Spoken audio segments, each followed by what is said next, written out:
नमस्कार. तुम्हा सगळ्यांचं अतुल सर इंग्लिश क्लास या युट्यूब चॅनलवर स्वागत.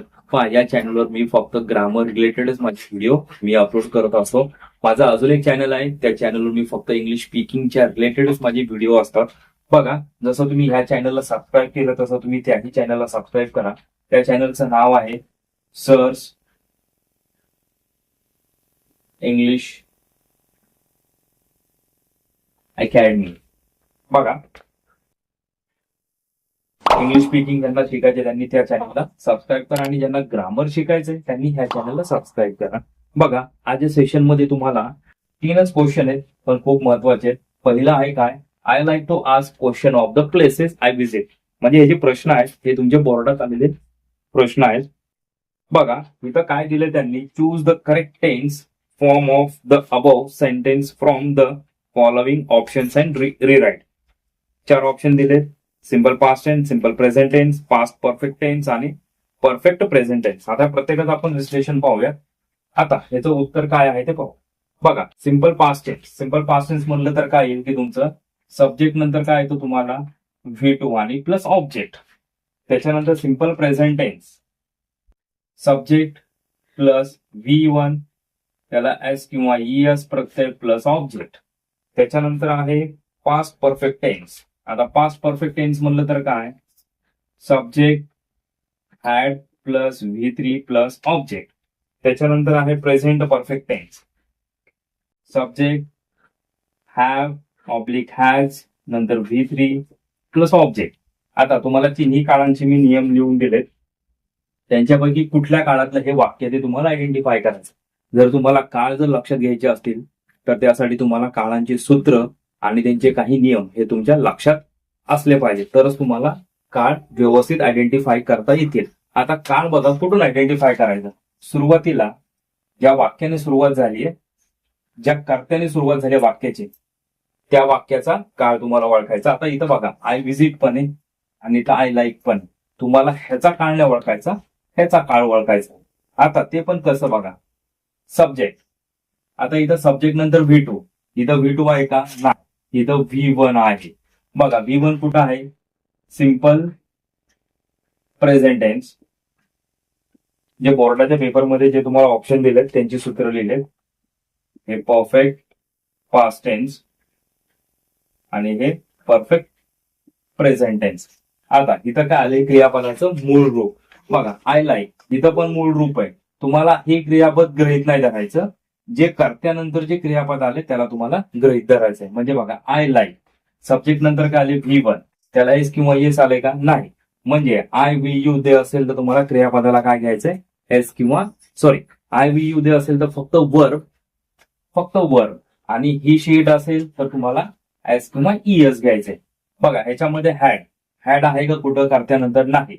सब्जेक्ट परफेक्ट प्रेझेंट नंतर सब्जेक्ट नंतर काय आले, हॅव आहे का, हॅव नाही. म्हणून हा तुमचा काळ कुठला आहे, सिंपल प्रेझेंट टेन्स. ह्या काळाचं उत्तर काय आहे, ह्या प्रश्नाचं उत्तर आहे काय तुमचं सिंपल प्रेझेंट टेन्स. कारण की सिंपल प्रेझेंट टेन्स नंतर डायरेक्टली काय आलं, वर्ब आले आणि क्रियापदाचं मूळ रूप हे फक्त काळामध्ये सिंपल प्रेझेंट टेन्स मध्ये येतं.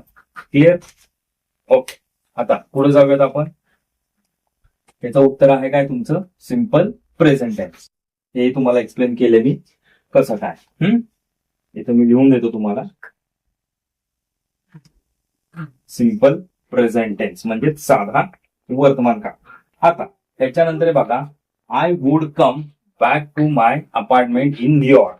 आता ह्याच्यामध्ये बोर्डाच्या ह्याच्यामध्ये काय सांगितलं यांनी, choose the correct option using use to for the given sentence and rewrite. म्हणजे ह्या वाक्यामध्ये तुम्हाला काय करायचंय, यूज टू चा वापर करायचा. काय, यूज टू चा. बघा, यूज टू आणि वुड त्याची थोडीशी तुम्हाला माहिती देतो थोडक्यात. हे वरचं पुसतो मग मला एक्सप्लेन करता येईल. बघा, यूज टू आणि वुड हे दोन्ही काय आहे तुमचे मॉडेल ऑक्झिलरीज आणि ते दोन्ही काय समानार्थी शब्द पण आहेत. वुड आणि यूज टू हे दोन्ही काय तुमचे समानार्थी शब्द आहेत, एकमेकांना समानार्थी आहेत, राईट. आता त्यांची थोडीशी माहिती आहे. हे दोन्ही काय तुमचे मॉडेल ऑक्झिलरी आहेत आणि भूतकाळ ह्या दोन्हींचा वापर. आधी तुम्हाला वुडचा वापर सांगतो. वुडचे 2 वापर होतात. एक भविष्यकाळी आणि एक भूतकाळी. आता भूतकाळीमध्ये काय की तुमची जी क्रिया भूतकाळात एकापेक्षा जास्त वेळा ती घडलेली आहे पण ती आता घडत नाहीये, मग त्यावेळेस काय वुड वापरायचं. आणि सेम तोच वापर आहे यूज टूचा. म्हणजेच बघा, भूतकाळात असलेली सवय सांगण्यासाठी, तसेच एखादी घटना गोष्ट भूतकाळात घडत होते परंतु आता नाही हे सांगण्यासाठी त्यावेळेस तुम्हाला यूज टू आणि हा जो भूतकाळातला वुड आहे त्याचा वापर करायचा आहे. आणि हे दोन्ही काय दर्शवतात, तुमचं हॅबिच्युअल पास्ट. लक्षात ठेवा, पेपरला येतं habitual past, use the habitual past. Okay, मग तुम्हाला तिथं वुड वापरायचं असतं. आता ह्याच्यामध्ये ज्यावेळेस तुम्हाला यूज टू म्हणलं असेल त्यावेळेस काय करायचं, तुम्हाला वुड हे काढायचं आणि त्याऐवजी तुम्हाला काय घ्यायचंय, यूज टू. काय यूज टू. आणि ह्या यूज टू नंतर तुम्हाला काय करायचं, क्रियापदाचं पहिलं रूप. बाकी काही वाक्यामध्ये तुम्हाला चेंजेस करायचं नाही. क्लिअर. आता त्याच्यानंतर पहा, त्याच्यानंतरचं आहे डायरेक्ट स्पीच मधलं वाक्य आहे. हे क्लिअर झालं तुमचं वुड आणि यूज टू. ओके, मी त्याला पुसतो, वाटलं तर तुम्ही तुमच्या नोटबुक मध्ये लिहून घ्या. बघा, डायरेक्ट स्पीच जर तुमचं क्लिअर करायचं असेल तर त्यासाठी तुम्हाला वाक्यांचे प्रकार हे क्लिअर असले पाहिजे. बघा, वाक्यांचे प्रकार किती आहेत, 4. कोणते कोणते आहेत, ऍसर्टिव्ह पहिलं, दुसरं आहे इंट्रागेटिव्ह, तिसरा आहे इम्परेटिव्ह आणि चौथा आहे तुमचं काय, एक्सक्लेमेटरी. पण आता हे वाक्य तुमचं, हे दिलेलं वाक्य हे एक्सक्लेमेटरी आहे का ऍसर्टिव्ह आहे का इम्परेटिव्ह आहे का इंट्रागेटिव्ह, हे कशावर ओळखायचं. बघा, जे वाक्य तुमचं युनायटेड कॉमा मध्ये, बघा युनायटेड कॉमा मध्ये जे वाक्य असेल त्या वाक्यावरनं त्याचा वाक्याचा प्रकार तुम्हाला ओळखायचा आहे. आता ह्याची सुरुवात कशाने झाली बघा, व्हॉट. म्हणजे हे वाक्य तुमचं काय आहे, इंट्रागेटिव्ह मधलं आहे. इंट्रागेटिव्हचे 2 प्रकार पडतात, एक म्हणजे तुमचं वर्बल आणि दुसरं म्हणजे काय, WH. त्याला इन्फॉर्मेटिव्ह क्वेश्चन पण म्हणतात. बघा, WH. आता याची सुरुवात काय झाली, WH म्हणजे हे कुठलं आहे तुमचं, इंट्रागेटिव्ह म्हणजे प्रश्नार्थक वाक्य आहे. आता मग तुम्हाला डायरेक्ट स्पीच करताना त्याला तुम्हाला काही नियमानुसार तुम्हाला ते वाक्य बनवायचं असतं. बघ, पहिलं जे आहे काय, पहिलं तुम्हाला लक्षात काय घ्यायचं आहे की बोलणारी व्यक्ती. बघा, पहिला नियम, ज्यावेळेस तुम्हाला ज्यावेळेस तुम्हाला डायरेक्ट स्पीच मध्ये इंट्रागेटिव्हचं डायरेक्ट स्पीच करायचं आहे तर त्यावेळेस तुम्हाला हे नियम वापरायचे. बोलणारी व्यक्ती, 2 नंबरला काय घ्यायचं तुम्हाला, आस्क्ड, लिहून घ्या. 3 नंबरला काय घ्यायचंय तुम्हाला, ऐकणारी व्यक्ती असेल लिहा, नसेल तर सोडून द्या. 4 नंबरला आहे काय तुम्हाला, प्रश्नाची सुरुवात ज्या प्रश्नार्थक सर्वनामाने झालेली आहे ते प्रश्नार्थक सर्वनाम तुम्हाला कनेक्टिव्ह म्हणून घ्यायचं. म्हणजेच काय, प्रश्नार्थक सर्वनाम. आणि म्हणजेच काय, WH.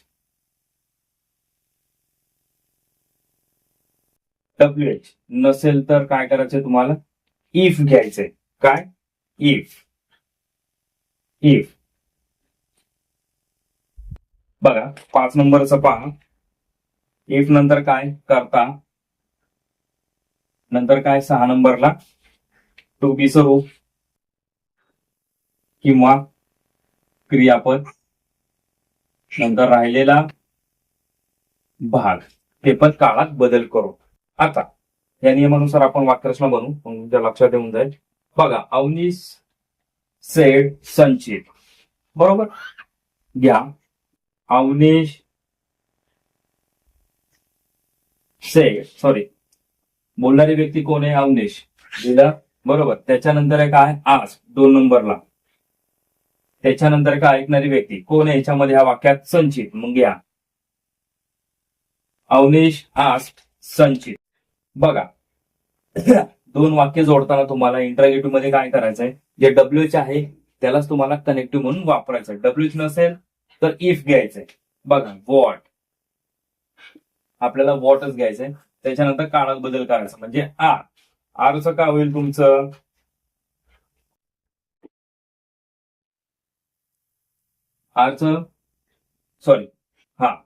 काळात बदल म्हणजे तुम्हाला कंटिन्युअस प्रेझेंट टेन्स असेल तर त्याचं काय करायचं तुम्हाला कंटिन्युअस पास्ट टेन्स. त्याच्यानंतर करता म्हणजे काय यू कोणासाठी वापरले संचित म्हणजे he was.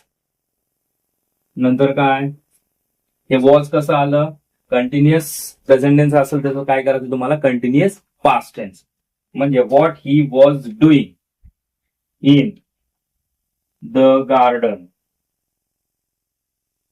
At this that time. Question mark निघून जाईल. ओके आलं लक्षात. करता घेतला त्याच्यानंतर टू बी जरूर. ओके क्रियापद नंतर राहिलेला भाग त्याच्यामध्ये चेंजेस काळानुसार. काय डाऊट नाही. आता ह्याच्यानंतर शेवटचा आहे तुम्हाला काहींमधला फरक तुम्हाला देणार आहे मी लिहून घ्या. जसे की बघा डेफिनेट मोर डेफिनेट लेस डेफिनेट हे तुम्हाला मॉडेल एक्झिलरी म्हणून तुम्हाला पेपरला विचारलं जातं. बघा इट मे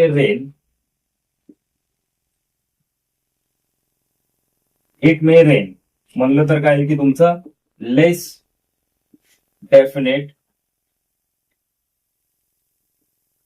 म्हणजेच काय पॉसिबिलिटी कंसात घ्या. ओके दुसरं हेच वाक्य आहे इट विल रेन.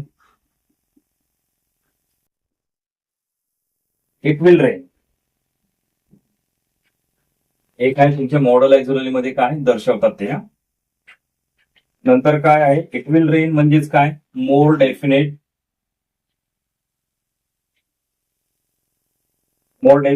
म्हणजेच काय प्रिडिक्शन म्हणजे बाकी. त्याच्यानंतर आहे इट मस्ट रेन.